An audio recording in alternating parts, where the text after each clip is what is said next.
السلام علیکم، welcome to my new video. آج کی ویڈیو میں ہم حضرت سلیمان علیہ السلام کی مثالی سلطنت اور ایمان افروز واقعات پر بات کریں گے۔ حضرت سلیمان علیہ السلام اللہ تعالیٰ کے جلیل القدر پیغمبر ہیں، جنہیں اللہ نے ایسی بادشاہت عطا کی جو کائنات میں کسی اور کو نہ ملی۔ آپ حضرت داؤد علیہ السلام کے بیٹے تھے اور آپ کو نبوت کے ساتھ ساتھ بے مثال حکمت اور علم سے نوازا گیا۔ بے مثال سلطنت تھی آپ کے پاس، آپ کو ہواؤں پر کنٹرول حاصل تھا، ہوا آپ کے حکم سے چلتی تھی۔ آپ تخت پر بیٹھتے تو ہوا اسے اڑا کر مہینوں کا سفر گھنٹوں میں طے کر دیتی۔ جنات آپ کے غلام تھے، اللہ نے جنات کو آپ کے تابع کر دیا تھا۔ وہ سمندروں سے موتی نکالتے اور بڑی بڑی عمارتیں اور مسجدیں جیسے بیت المقدس تعمیر کرتے تھے۔ جانوروں کی زبان، آپ پرندوں، چونٹیوں اور ہر چرند پرند کی زبان سمجھتے تھے۔ چونٹی کا واقعہ قرآن پاک میں سورۃ النمل کے حوالے سے بتائیں تو یہ پتہ چلتا ہے کہ جب آپ کا عظیم الشان لشکر ایک وادی سے گزر رہا تھا، ایک چونٹی نے دوسری چونٹیوں کو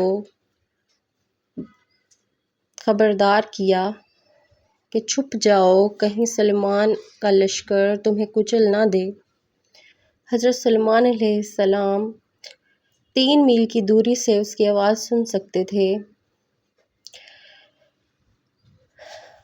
اور آواز سننے پر مسکرا کر اللہ کا شکر ادا کیا کہ اللہ نے اسے اتنی دور کی آواز سننے کی طاقت دی۔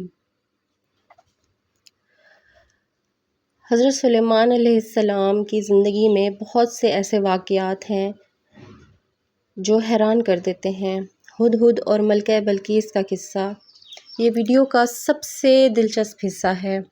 ہدہد کی حاضری، پرندوں کی حاضری کے دوران جب ہدہد غائب تھا،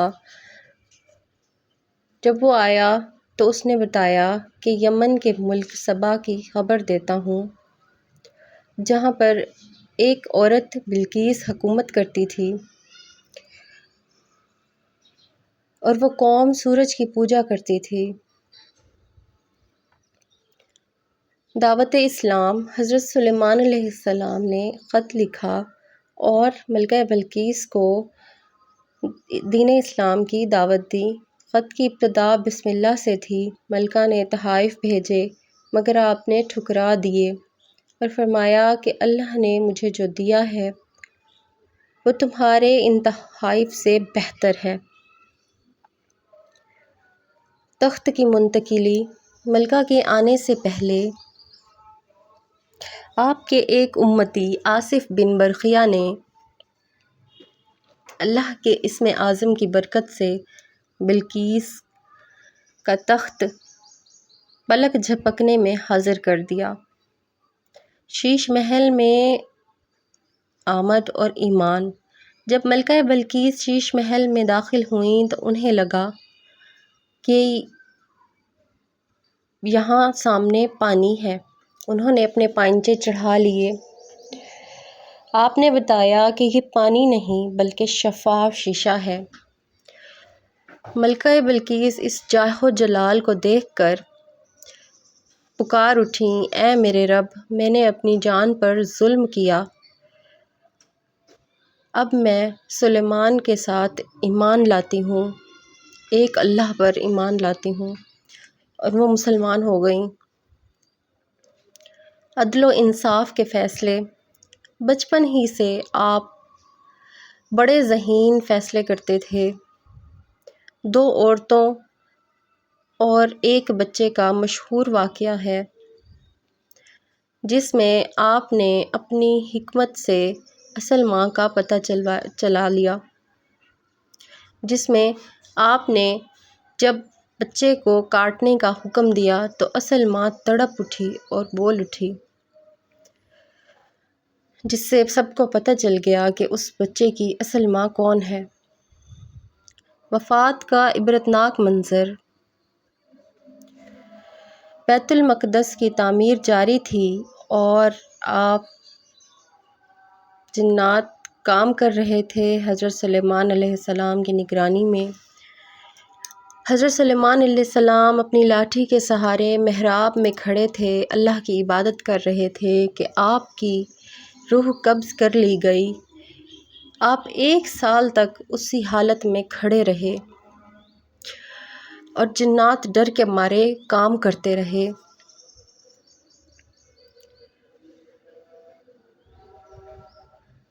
یہاں تک کہ جب دیمک نے لاٹھی کو کھا لیا اور وہ ٹوٹ گئی، تب آپ کا جسم مبارک ڈھہ گیا، نیچے زمین پر گر گیا۔ اس واقعے سے جنات کو پتہ چلا کہ آپ کی وفات ہو چکی ہے۔ اس سے یہ ثابت ہوتا ہے کہ جنات کو غیب کا علم نہیں ہوتا اور نہ وہ سال بھر مشقت نہ کرتے رہتے۔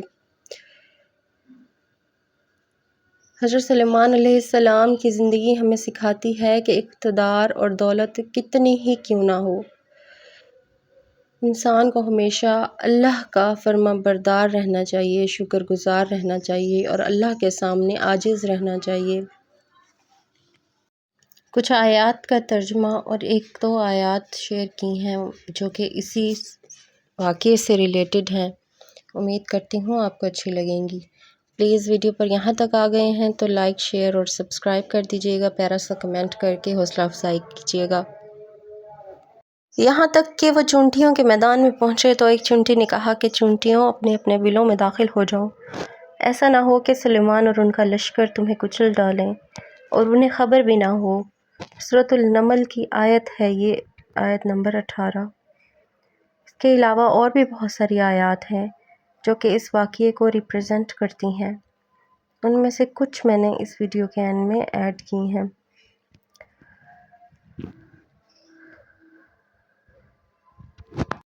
عرض کی، اے میرے رب مجھے بخش دے اور مجھے ایسی سلطنت بادشاہی عطا فرما جو میرے بعد کسی کے لائق نہ ہو، بے شک تو ہی بہت عطا فرمانے والا ہے۔ ہم نے سلیمان کے لیے ہوا کو مسخر کر دیا جس کا صبح کا چلنا 1 مہینے کی مسافت اور شام کا چلنا 1 مہینے کی مسافت تھا، اور ہم نے ان کے لیے پگھلے ہوئے تانبے کا چشمہ بہا دیا، اور جنات میں سے کچھ ایسے تھے جو اپنے رب کے حکم سے ان کے سامنے کام کرتے تھے۔ جس کے پاس کتاب کا علم تھا اس نے کہا، میں اسے تخت کو تمہارے پاس تمہاری پلک جھپکنے سے پہلے لے آؤں گا۔ سورۃ النمل آیت نمبر 40۔ پھر جب سلیمان گر پڑے تب جنات پر یہ بات ظاہر ہوئی کہ اگر وہ غیب جانتے ہوتے تو اس ذلت کی مشقت کام میں پڑے نہ رہتے۔ سورۃ السبا آیت نمبر 14۔ آج کی ویڈیو بس یہیں تک تھی، انشاءاللہ نیکسٹ ویڈیو میں آپ سے ملتے ہیں۔ اسٹے کنیکٹڈ، اسٹے بلیسڈ، جزاکم اللہ خیر، اللہ حافظ، فی امان اللہ۔